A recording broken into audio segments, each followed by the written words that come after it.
Kako bi u teška vremena odškolovali dvoje dece, Vesna i Vidan Tošović iz Prilika kod Ivanjice počeli su da uzgajaju piliće i zasejali nešto malo krompira, a danas su ozbiljno poljoprivredno gazdinstvo sa 4 krave, mnoštvo kokoški svinja, imaju 40 ari malina, 300 stabala šljiva, proizvode sir, kajmak, rakiju i sok vrhunskog kvaliteta. Ovo ne može da radi ko ne voli. Mora da voli životinje i da radi. Mi volimo životinje i radimo. Jedino je problem u ovome, nema odmora, nema letovanja, zimovanja, to ne možemo da odemo. Tu mora da si prisutan svaki dan. Radimo puno, izutra kad krenemo i u noć, ja ostajem i do 1, pola 2, 2. Muž izutra ustaje malo ranije, podelili smo posao, on ide u štalu i radi mužu i oko krava, a ja radim sa mlekom, sa mušterijama i kućevne poslove. Ali tu smo po ceo dan. Znači ne možete da kažete danas ću da odmorim, danas ću negde da odem. Ne, toga nema. Leti je teže pošto ima dodatnih poslova mnogo, zimi je dosta lakše, jeste hladno, ali to bude kratko. 3 puta kod njih dođem po sat i po, obavim posao koji treba da se obavi i to je to.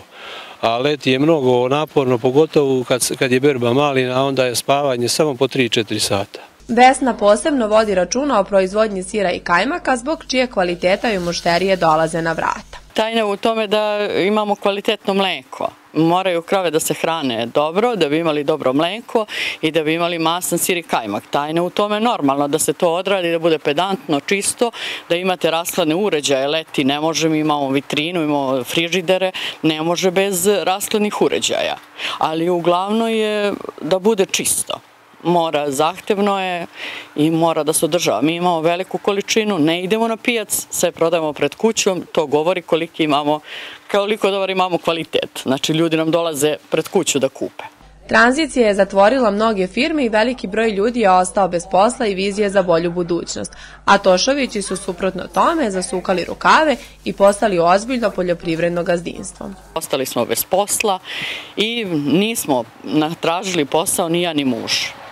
Jer plate te kolike su tada bile, pa i sada mi ne bi mogli da školujemo decu. Oškolovali smo decu na privatnom fakultetu u Beogradu, ne bi mogli sa tim platama sigurno. Malo sejali krompir, pa smo gajili pilad, pa kad je to bilo zastalo, proizvodnja pilad i mi smo se okrenuli posle kravama, malini i to je to. I uglavnom napredujete? Pa da, imamo dobre prihode i tako.